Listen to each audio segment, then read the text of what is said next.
Tonight, the sky over Eastern Europe didn't just change, it cracked open. And what fell out of it was a message heard across every military base, every intelligence room, and every war desk on the planet. Tonight, we begin with a seismic shift, one that exploded not just in the war zone, but across global defense networks.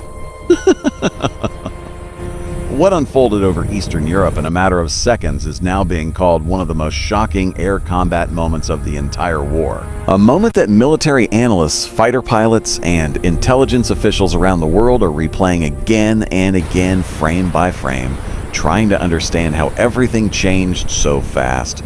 Because just hours ago, Ukraine unleashed a U.S. supplied strike system so advanced, so precise, and so brutally efficient that even American officials are privately admitting they did not expect this weapon to see live combat this quickly. This wasn't supposed to happen yet. Not today, not in this way, and certainly not with results like this. Within minutes of its activation, Russian warplanes, some of the crown jewels of Moscow's Air Force, fell from the sky in a rapid-fire sequence that defied every defense Russia thought it had. These were not obsolete jets. These were advanced, multi-million-dollar aircraft flown by elite pilots Russia cannot replace easily, if at all. And yet they were taken out with surgical precision from a system that Moscow didn't even know was there. This is not a normal battlefield update. This is not a routine air defense success. This is a turning point so sharp that it has already triggered panic, confusion, and fury inside Russia's most pro-war factions. It has forced commanders to scramble, analysts to reassess, and propagandists to spin in real time.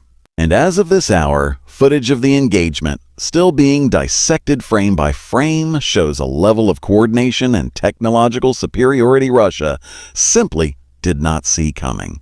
Let's walk through what happened. According to military sources, the moment Ukraine powered up this new system, everything changed. Russian pilots who had been flying their usual patterns they believed were safe, suddenly found themselves inside an invisible kill zone. They didn't know it. They didn't sense it. There were no warning signals, no alerts, no radar pings. Just seconds. The Ukrainian operators, newly trained but astonishingly well prepared, locked onto multiple Russian aircraft at once. They weren't panicking. They weren't improvising. They were executing a plan that had been in the works for days, tracking Russian jets, monitoring flight routes, studying behavior patterns, waiting patiently for the perfect window. And when that moment arrived, the sky lit up.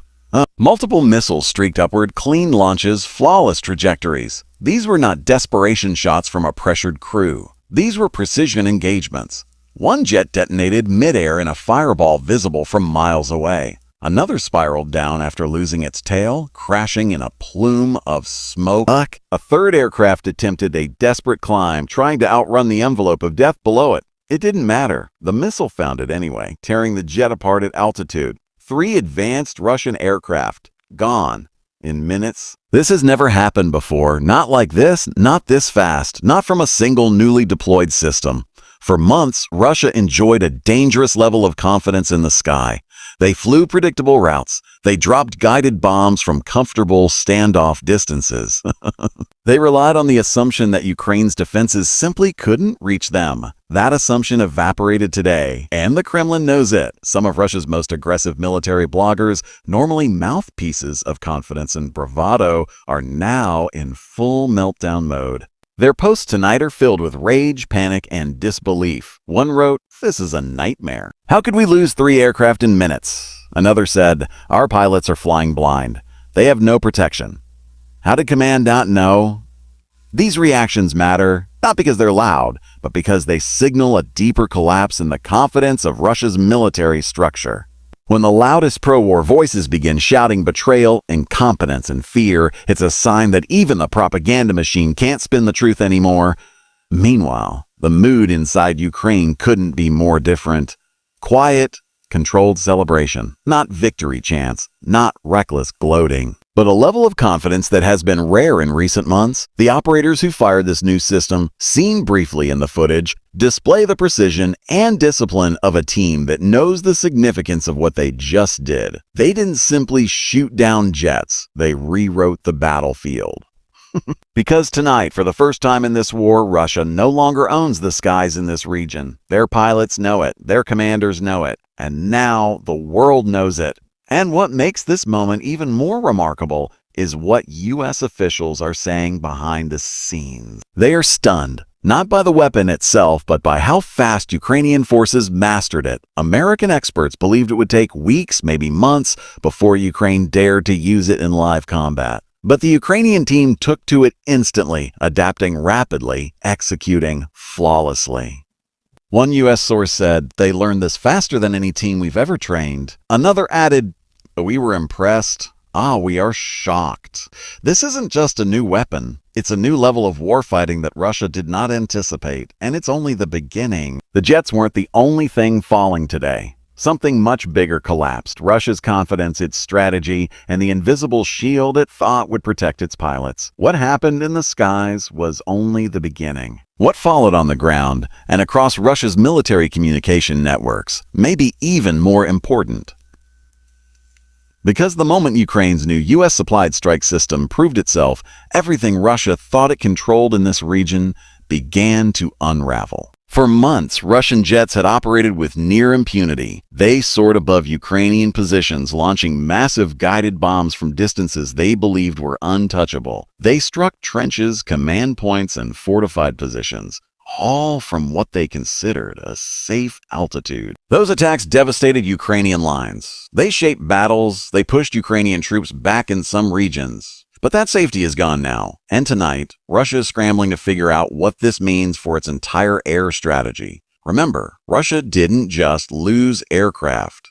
It lost something far more valuable: the illusion of safety, the idea that its jets could operate freely, the belief that Ukrainian defenses were too limited, too old, too predictable to threaten them. That belief shattered the moment those missiles hit. Within hours of the strike, satellite intelligence captured scenes at multiple Russian air bases that analysts describe with one word: panic. Fighter jets were being dragged into hardened hangars. Fuel trucks sped across tarmacs. Maintenance crews were rushed into action. Pilots were pulled abruptly from their rotations, and air defense units, normally calm and structured, were repositioned frantically around key bases. This wasn't routine. It wasn't training. It wasn't posture. This was fear. Because Russia now knows something that changes the entire battlefield. Ukraine has a weapon they cannot detect, cannot evade, and cannot jam. Russia's entire air doctrine in this region, built on the assumption of Ukrainian limitation, has collapsed. And the panic isn't just visible from satellites. It's being broadcast openly by Russia's most aggressive pro-war bloggers. These are voices usually dripping with arrogance, certainty, and overconfidence. But tonight, they sound terrified. One wrote, "We lost 3 advanced aircraft in minutes. We were blind. How is this possible?" Another, "Our pilots have no warnings, no defenses. We are sending them to die." These aren't random commentators. These are some of the loudest, most influential voices in Russia's military community. And they are signaling a breakdown in trust between pilots and commanders, between commanders and intelligence officers, and between the Kremlin and the people who normally support it. That kind of collapse doesn't stay online. It spreads through units, it affects morale, it shapes decisions. And that's where the real impact begins. Because tonight, Ukrainian commanders near the strike zone are reporting something they haven't seen in months: quiet skies. Russian guided bomb attacks have dropped sharply. Drone teams who once struggled to stay airborne are suddenly reporting smoother missions. Recon pilots say the air feels different, less hostile, less dangerous. Ukrainian drones are flying deeper into contested areas. Ukrainian artillery spotters now have more freedom. Air recon units are expanding their routes. The ripple effect is immediate. One Ukrainian soldier said, "It's the first time in weeks we're not hearing bombs every hour." Another reported, "It's calm. Strange, but calm." And that calm isn't accidental. It's a void created by the absence of Russian jets that would normally be dominating the airspace. Russia simply cannot afford to lose more aircraft, especially not like this. Because here's the truth. Russia can replace tanks. It can replace armored vehicles.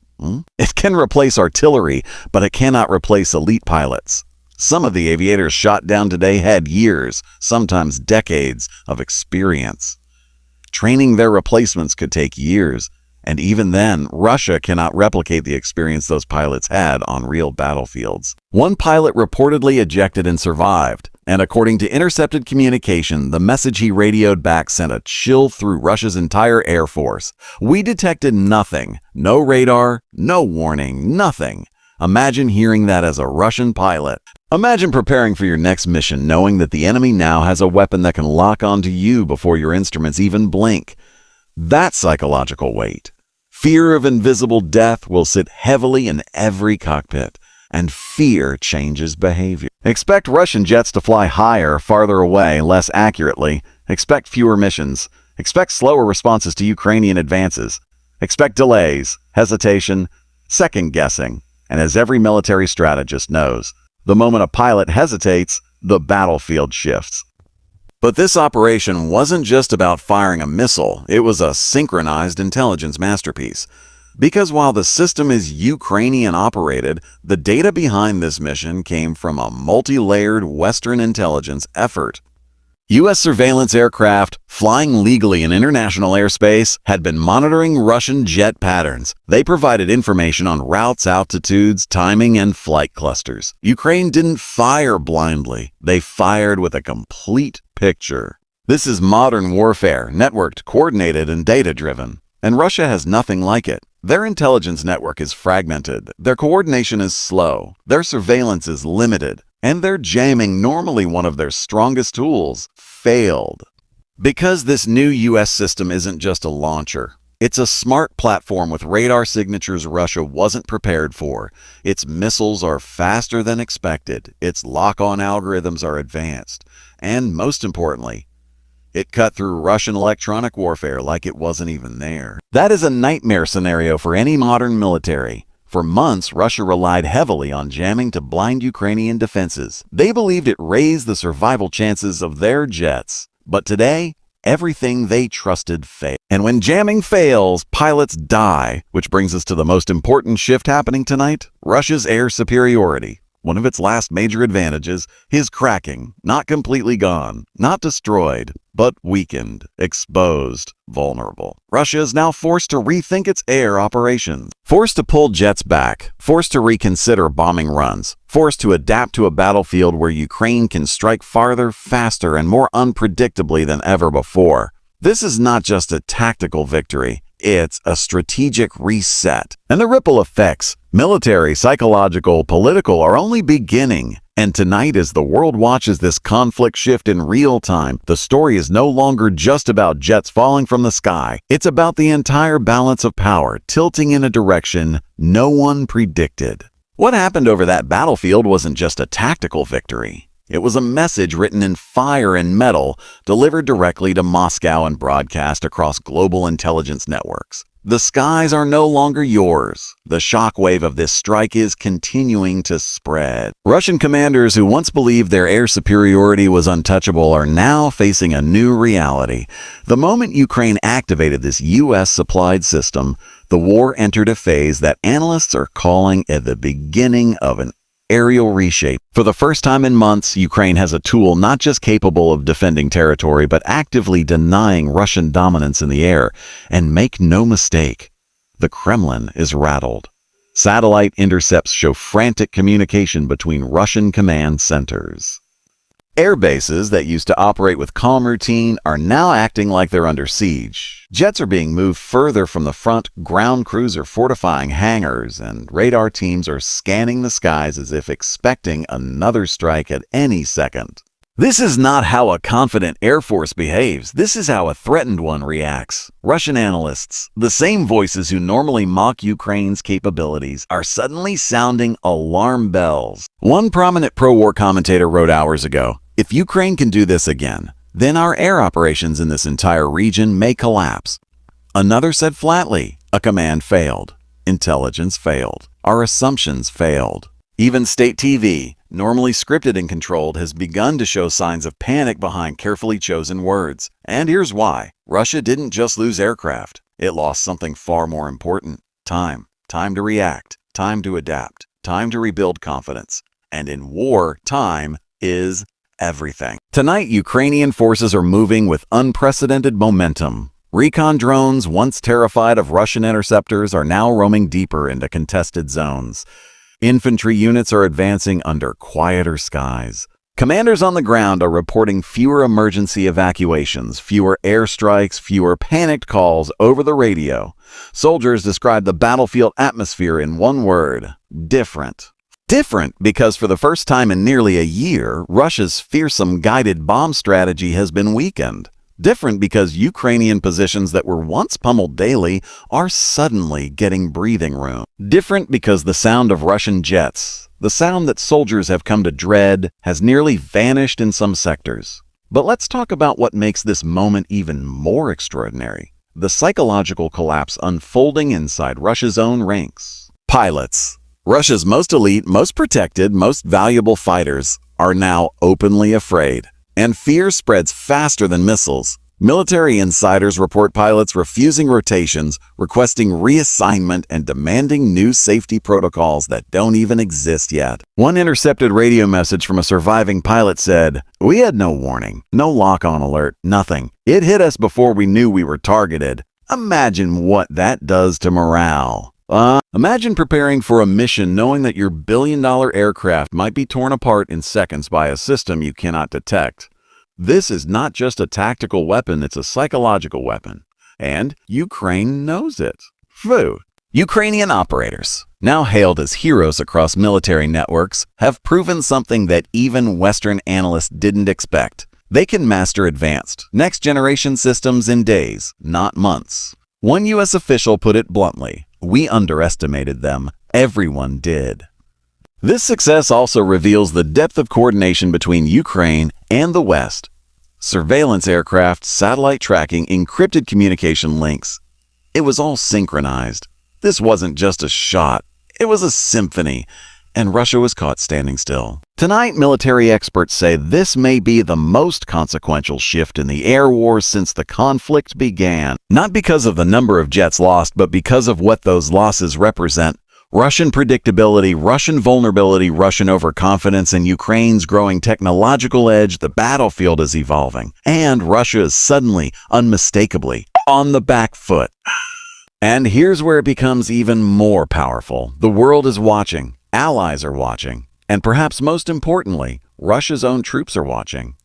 A nation that once boasted it was invincible in the air now faces questions it cannot answer. How did Ukraine strike this fast? Why didn't Russian radar detect anything? Why were elite jets flying predictable routes? What other systems does Ukraine have that Russia doesn't know about yet? Questions that lead to doubt. Doubt that leads to hesitation. Hesitation that leads to mistakes. And mistakes that lead to losses. War is not just fought with weapons. It's fought with momentum. Tonight, Ukraine has it. Russia does not. And here's the part that will keep Russian commanders awake. This system was used once, and it completely rewired the battlefield. What happens when Ukraine deploys it again?